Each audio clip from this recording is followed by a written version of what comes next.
Pada kesempatan ini kita akan bicara sedikit tentang pengaruh rokok terhadap susunan saraf, ya, baik itu otak maupun saraf lainnya secara menyeluruh, ya. Jadi kalau kita lihat ini otak itu, kita berkenalan dulu sedikit dengan otak, ya. Ini kalau kita buka tengkoraknya, kita akan lihat ini otak ini seperti ini, ya. Kemudian otak itu perlu hidup. Nah, yang memberi kehidupan kepada otak itu adalah aliran darah, ya. Jadi sebetulnya merokok itu berpengaruh buruk, terutama terhadap pembuluh darah. Mulai dari yang ukuran besar sampai ukuran kecil. Jadi pembuluh darah yang memberi makan kepada otak itu mulai dari yang besar kemudian mengecil, kemudian yang di permukaan yang memberi makan kepada sel-sel saraf itu adalah pembuluh darah yang kecil-kecil, ya.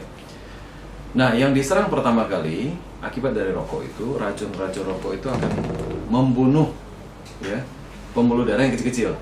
Jadi kalau pembuluh darah yang kecil-kecil ini mampet, maka aliran darah tidak akan sampai ke sel-sel otak, sehingga banyak sel otak yang rusak. Sel-sel otak yang rusak ini akan menyebabkan orang itu, kalau banyak, akan menyebabkan dia pikun secara bertahap, ya. Nah, itulah yang kita sebut sebagai pikun atau demensia senilis, ya. Nah, kemudian pengaruh yang lain lagi pada pembuluh darah yang besar. Ingat saya katakan tadi bahwa yang pertama kali pengaruhnya itu adalah pembuluh darah yang kecil-kecil. Ada pembuluh darah yang bertugas memberi makan kepada dinding pembuluh darah yang besar. Contohnya yang memberi makan kepada otak. Nah, pada dindingnya ini kalau tidak dapat makan, maka dindingnya ini nanti akan menipis. Karena dinding itu kan berlapis-lapis. Jadi ada lapisan-lapisan yang tidak dapat darah sehingga dia mati. Nah, pada bagian yang tipis ini, oleh karena adanya fluktuasi tekanan darah, dinding itu bisa membalon seperti bisul di kulit, ya. Jadi ini di dinding pembuluh darah ada seperti bisul. Nah, inilah yang kita sebut dengan aneurisma. Nah, aneurisma ini tipisnya bisa setipis kulit arinya salak, kalau pernah makan salak. Jadi kalau dia pecah, wajar, itu yang kita katakan sebagai stroke perdarahan pada otak. Jadi bisa berakibat fatal. Jadi pengaruh dari rokok itu bisa sampai fatal. Kemudian pengaruhnya yang lain lagi, ya. Pada pembuluh darah besar yang mulai dari jantung menuju ke otak harus melewati leher. Ada pembuluh darah yang kita sebut karotis di leher. Nah, ini dinding pembuluh darahnya juga rentan.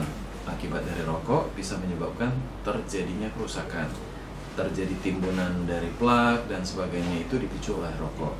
Nah, kalau terjadi penyumbatan di daerah ini juga potensi menyebabkan orang menjadi stroke penyumbatan, yang kita sebut stroke penyumbatan. Kalau tadi pecah stroke perdarahan, kalau ini stroke penyumbatan. Kemudian pengaruh lain lagi, pengaruh buruk, yaitu dia ingat, kita katakan bahwa dia menyerang pembuluh darah kecil-kecil. Pada bantalan tulang belakang, contohnya ini, ya, pada bantalan antara tulang dengan tulang yang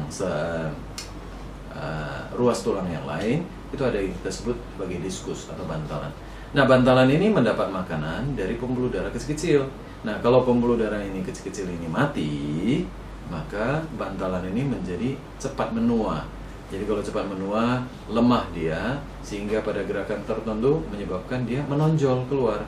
Kalau dia menonjol keluar ke tempat saraf, adanya keluar dari lubang ini, maka muncullah sakit. Nah, ini bisa terjadi di sepanjang vertebrae atau tulang belakang, mulai dari leher sampai ke daerah lumbal. Jadi yang pada umumnya terjadi adalah di daerah lumbal karena dia menahan berat badan. Tetapi tidak menutup kemungkinan ini terjadi pada level-level yang lain, sehingga membutuhkan operasi. Jadi ingat, kalau mau merokok, ingatlah otak kita.